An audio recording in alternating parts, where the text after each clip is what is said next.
Hey guys, so today I just want to give you a few tips that you can bring into your life, whether you are in the dance studio, whether you're in the gym, whether you are just doing regular normal errands and chilling at your house, so that you can start investing in the longevity of your spine, especially your low back and more specifically your lumbar discs. So if you guys know me, you know that I have been through a really severe bulging disc injury because of dancing, because of poor habits that I had in my body in ways that I wasn't supporting my low back and my discs. But I've been able to overcome it using yoga as a cross-training healing methodology. And I just want to share some preventative medicine things that you want to really want to start doing so that you can really make sure that you don't have to learn the hard way in the same way that I did, how you're really supposed to take care of your back.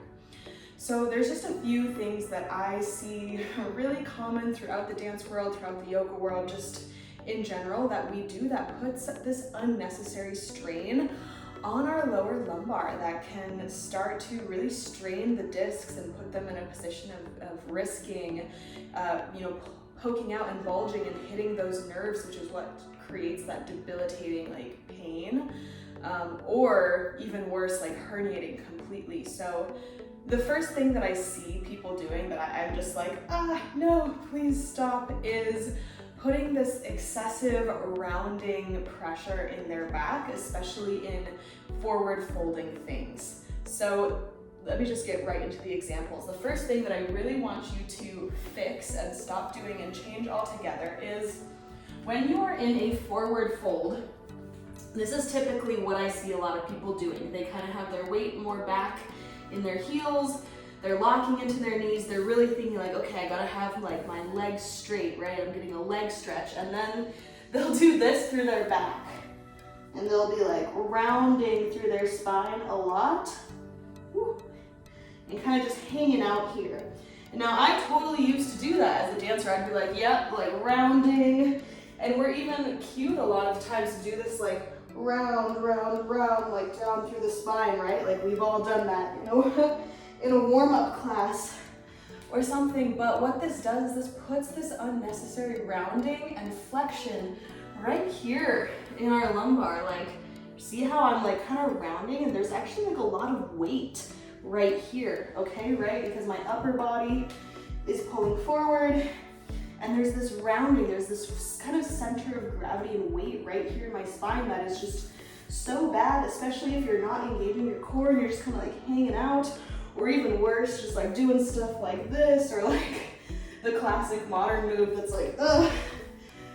Stuff like that is not good over time, okay? This is what you want to do instead. You want to shift your weight forward into your toes, really shift out of your heels, come forward, and then focus on honoring the low back curve that you, or arch that you naturally have. So I want you to focus more on, can I get this little bit of an arch in my spine, so I'm actually honoring how our lower lumbar is supposed to be, and then focus on folding rather than rounding and hunching. And you might notice as soon as you kind of arch and think booty hole to the sky, you might notice, wow, I'm feeling this stretch even way more in my hamstrings. This is a way better hamstring stretch too than doing this. So I would encourage you to bend your knees a little bit and try to almost get the front of your stomach, your torso, onto your legs. Most of the time, my forward fold these days looks like this.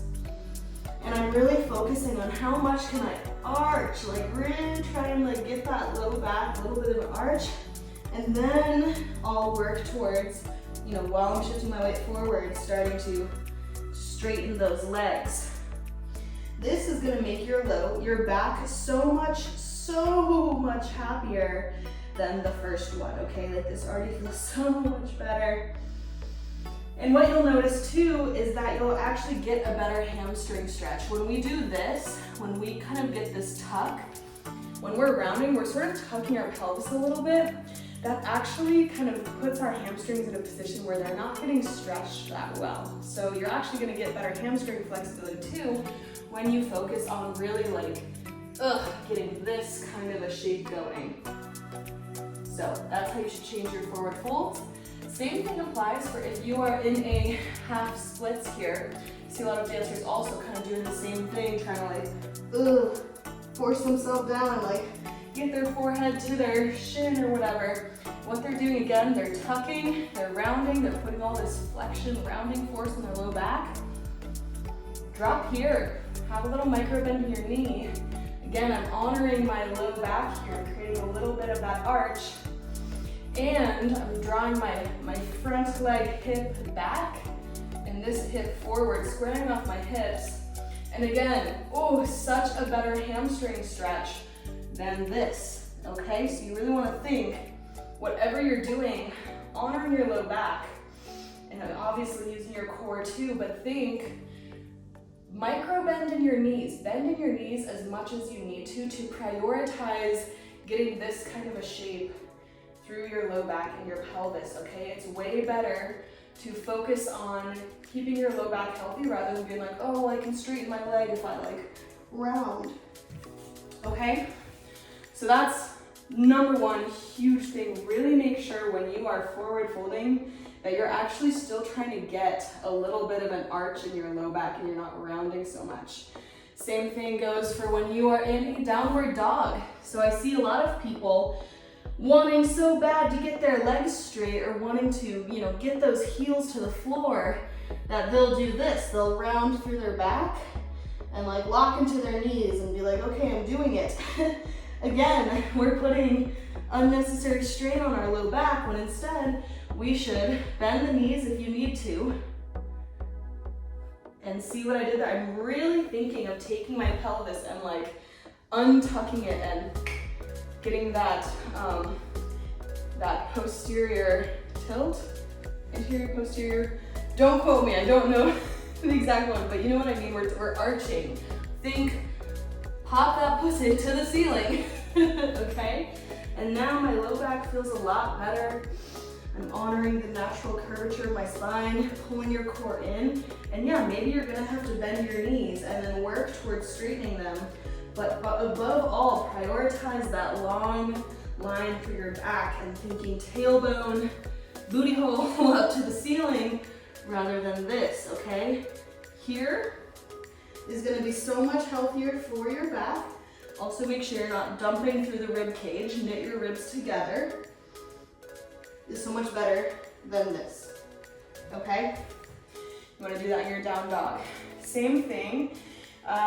Let's say you're doing a core exercise. You're doing some V-ups. These can be really, really good if you're doing them right. They can also, again, put a lot of strain on your back. I see a lot of dancers doing this and being like, ugh, round, round, and I'm kind of sinking through my low back when I really want to be here, like creating a little bit of that arch and really being mindful that as I'm coming up, I'm really making sure I'm lifting out of my low back and that I'm not like doing this, you know, and putting all of this weight into this flexion in my spine. So important to lift, lift, lift. Whew, it's gonna make your core work so much more too. So even that kind of stuff, it's super, super important to just think, how am I honoring the natural curvature of my spine? Now, another place to think about this is, let's say you like to meditate. Meditation is great. You want to make sure that if you're sitting for meditation, that you are using a bolster. Now, this is because when you have something under your hips, look where my knees are in relation to my hips. They're below my hips. There's this little diagonal line down when you elevate your hips and drop your knees to the floor. Now this naturally stacks your spine in a healthy way. So this is getting your heart over your pelvis, head over your heart. So we're honoring that natural little bit of a curve in your low back. It's much easier to keep your chest and your shoulders open and your chin back. And you're not going to be straining in your hip flexors as much. So this is just like overall, if you are sitting, doing anything, as much as you can, try and elevate your hips a little bit more than your knees. Because what happens when we don't do that, and let's say you're doing this, crisscross applesauce, right? Seems fine, but my knees are actually above my hip joint here, or maybe they're right in line. And what this does is you're gonna be sitting here, and pretty soon it's gonna be easy to kind of start rounding, hunching again, putting this flexion in your spine, and your hip flexors are gonna be gripping. Like, this is just not optimal seated posture, whereas when we get the bolster back in, you're not so much gonna be like rounding back. Like, you're gonna be in a much more balanced position where you'll find just more ease. So if in general you get really uncomfortable in meditation, time to look at your posture. Feels so good. Last thing, no matter what you are doing, if you have to get something off the floor, you are squatting. No more bending over to pick things up. I can't even tell you the amount of people who have injured themselves from picking things up really poorly, right? Like, sometimes it's the dumbest thing to be like, why did I just do that? Start squatting. For everything, if you need to pick something up, you are not just, right? No, you are dropping it, honoring that low back arch, and if squatting is hard, if that feels like, I can't go low to the floor, time to work on your hip mobility, on your ankle flexion mobility, time to work on your leg strength, okay? And your core strength as well, to make sure that you're not hunching and rounding, doing something like this, right? No. Same thing if you are, I love to go to the gym. I have to be extra mindful that I'm really using my core and my glutes to keep my low back as uninvolved as possible. If I'm weightlifting, I need to make sure that I am really keeping my chest upright and that I'm not letting this happen in my back at all, right? Like, no rounding, like having a little bit of that arch, but not arching so much without any core strength that I'm doing this. So it's like really a balance of maintaining this. So those are my main tips. Just whatever you can do to stop rounding so much in your spine, because that's really what starts to push those discs out and onto those nerves that are also coming out of your spine. So it's really the small things, and you want to start implementing these before something happens, okay? Other things you can do are core strength, absolutely.